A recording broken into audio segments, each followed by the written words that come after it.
এরপরে যদি আমরা এই এহসান দয়াশীল হয়, সবচেয়ে বড় যেটা আসবে জানেন, আপনি দয়াশীল হলে আপনার মধ্যে দুঃখ কষ্ট এগুলো থাকবে না।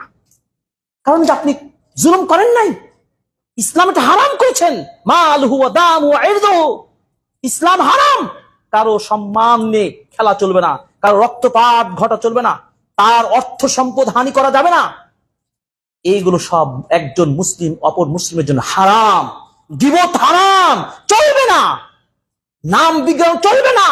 এমনকি আমার প্রিয়তম ভাই, আমার মানহাজের ভাই, আমার দিনের পথে কাজ করেন এমন ভাইয়ের প্রতি আপনার একটি মাসালা মানহাজের বিপরীত হতে পারে, তাই বলে আপনি ছবিতে ক্রস চিহ্ন দিতে পারেন না? পারা যাবে? আমি তো মানুষ, ভুল হতেই পারে, সাহেব ভুল হতে পারে না, হতেই পারে। যাই হোক, সৌভাগ্যময় জীবন পেতে হলে 2 নম্বর যেটা বলছিলাম,